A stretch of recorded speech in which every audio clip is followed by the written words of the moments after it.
Puji Tuhan, haleluya. Selamat pagi, salam sejahtera bagi kita semua, keluarga GPD El Shaddai Magelang.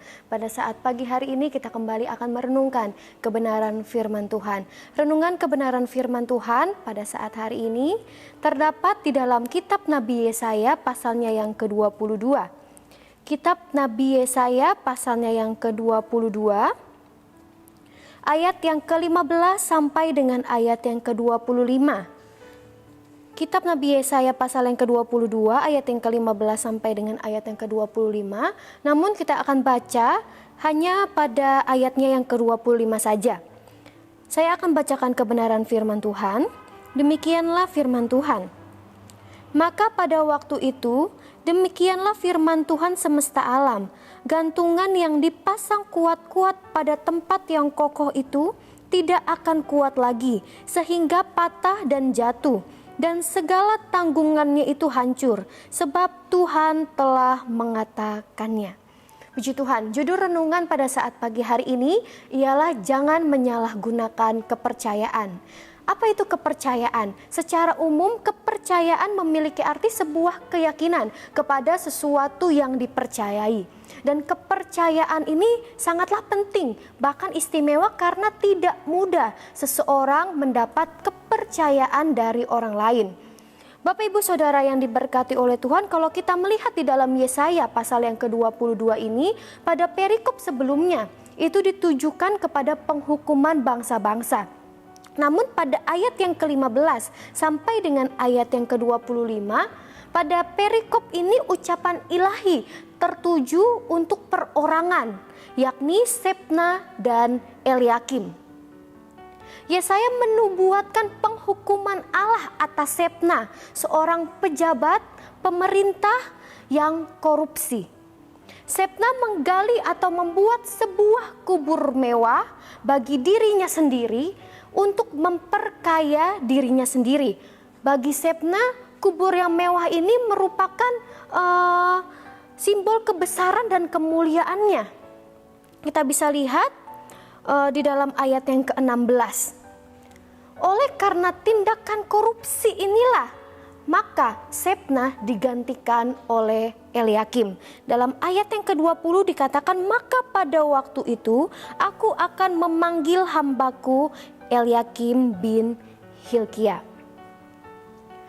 Bapak Ibu Saudara diberkati oleh Tuhan, pada akhirnya Eliakim menggantikan Shebna. Eliakim diberi kepercayaan oleh Tuhan untuk menggantikan Shebna.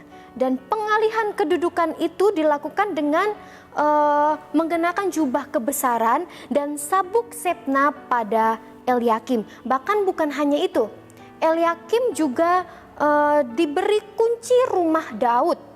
Dan kunci rumah Daud ini akan ditaruh di atas bau Eliakim. Artinya Eliakim ini diberikan kepercayaan untuk mengawasi kamar-kamar raja keturunan Daud. Bahkan bukan hanya diberikan kepercayaan untuk mengawasi kamar-kamar saja, tetapi Eliakim juga memiliki wewenang, memiliki kekuasaan untuk memberikan izin, untuk mengambil keputusan untuk pintu itu dapat dibuka atau dapat ditutup. Bahkan bukan hanya itu saja, kalau kita melihat pada ayat yang kita baca tadi, ayat yang ke-25, bagaimana Eliakim diberikan sebuah gantungan, diberikan gantungan tugas yang dipercayakan Tuhan untuk diemban. Namun kalau kita melihat di dalam ayat yang ke-25, ayat yang tadi kita baca, dikatakan seperti ini.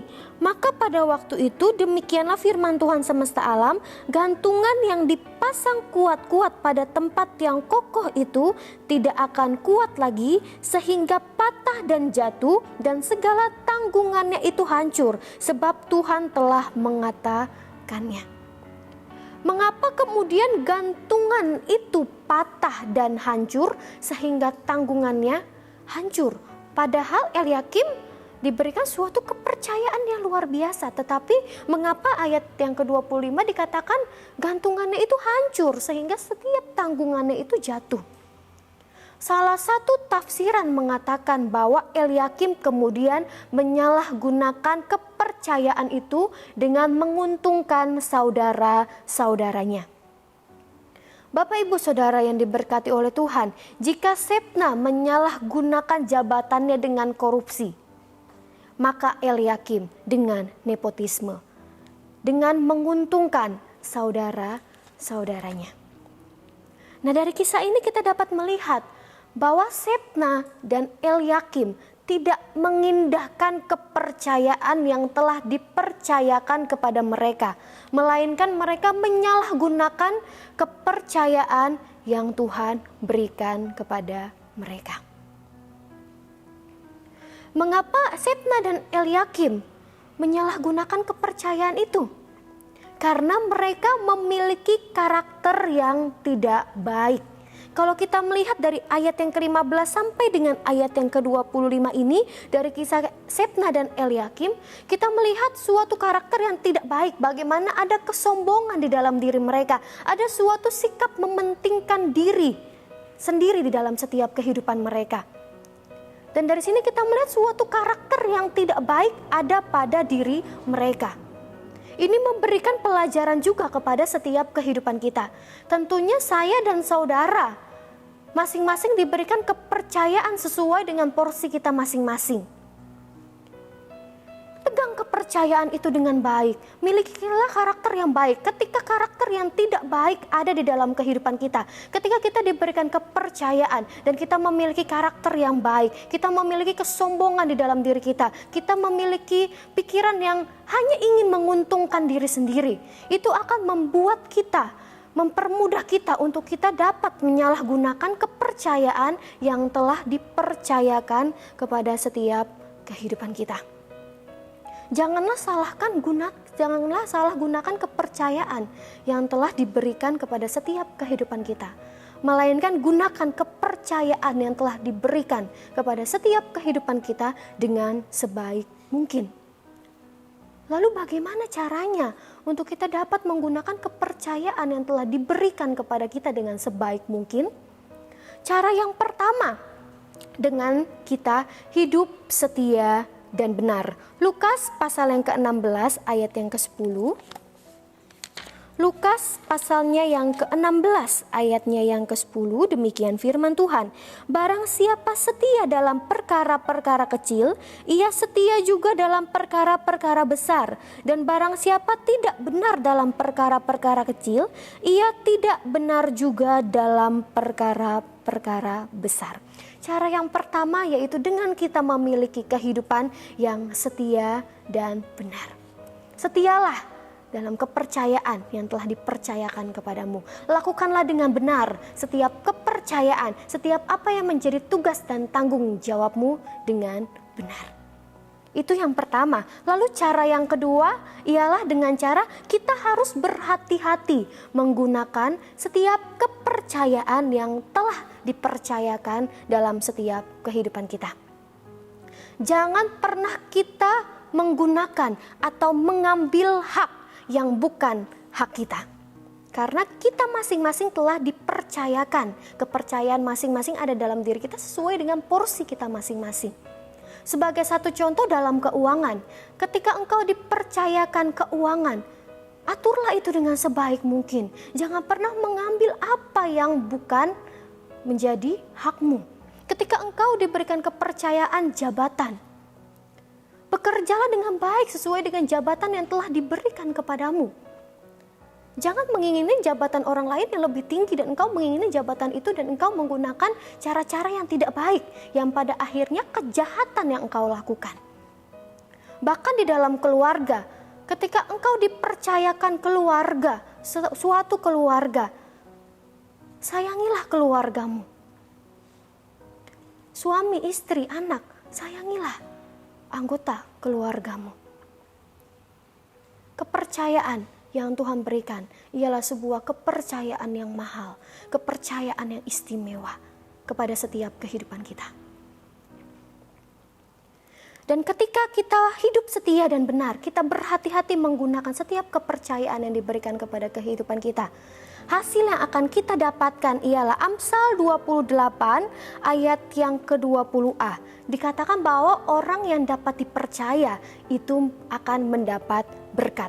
Mendapat berkat yang dimaksud di sini bukan hanya secara materi saja, tetapi segala yang baik yang Tuhan berikan menjadi milik bagianmu ketika engkau menjadi orang-orang yang dapat dipercayai menggunakan setiap kepercayaan dengan baik. Lalu yang kedua, hasil yang didapatkan di dalam Lukas 19 ayat yang ke-17. Lukas 19 ayat yang ke-17, demikianlah firman Tuhan. Katanya kepada orang itu, baik sekali perbuatanmu itu, hai hamba yang baik. Engkau telah setia dalam perkara kecil, karena itu terimalah kekuasaan atas 10 kota. Hasil yang kedua yang kita dapatkan ketika kita menggunakan kepercayaan dengan baik, yaitu Tuhan percayakan suatu hal yang lebih lagi di dalam setiap kehidupan kita. Kalau kita melihat perikop di dalam Lukas 19 ini tentang perumpamaan tentang uang mina, bagaimana ada seorang bangsawan yang memberikan kepercayaan kepada hamba-hambanya. Dan ketika hamba ini melakukan kepercayaan yang telah dipercayakannya dengan baik, bagaimana dipercayakan suatu hal yang lebih lagi di dalam kehidupannya. Saya kira percaya kita rindu untuk Tuhan percayakan suatu hal yang lebih lagi di dalam setiap kehidupan kita. Itulah sebabnya kita harus menggunakan setiap kepercayaan yang Tuhan berikan dengan sebaik mungkin. Janganlah kita memiliki sikap seperti Sebna dan Eliakim. Setiap kepercayaan yang Tuhan berikan di dalam setiap kehidupan kita merupakan anugerah dan suatu hal yang sangat istimewa bagi setiap kehidupan kita. Janganlah salah gunakan kepercayaan itu. Mari hiduplah dengan setia dan janganlah sembarang untuk menggunakan kepercayaan yang Tuhan berikan di dalam setiap kehidupan kita. Puji nama Tuhan, firman Tuhan pada saat pagi hari ini, biarlah firman Tuhan ini dapat mengingatkan kita kembali, memberikan kita pelajaran, memberikan kita peringatan untuk kehidupan kita senantiasa menggunakan kepercayaan yang telah diberikan kepada setiap kehidupan kita dengan sebaik mungkin. Puji Tuhan, kita akan tutup firman Tuhan pada saat pagi hari ini dengan berdoa. Terpujilah namamu Tuhan kekal untuk selama-lamanya.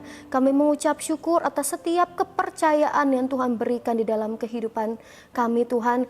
Kami rindu Tuhan Yesus untuk kami dapat menggunakan kepercayaan yang Tuhan berikan di dalam kehidupan kami dengan baik. Allah Roh Kudus yang memampukan setiap kehidupan kami. Terima kasih atas berkat firman-Mu di dalam kehidupan kami. Biar kami bukan hanya menjadi pendengar kebenaran firman-Mu, tetapi kami mau melakukan setiap kebenaran firman-Mu di dalam setiap kehidupan kami. Kami mengucap syukur dan kami terima berkat kebenaran firman Tuhan, memberkati setiap umat-umat Tuhan yang mendengarkan kebenaran firman Tuhan. Hanya di dalam nama Tuhan Yesus Kristus, Tuhan dan Juru Selamat kami yang hidup. Haleluya. Amin.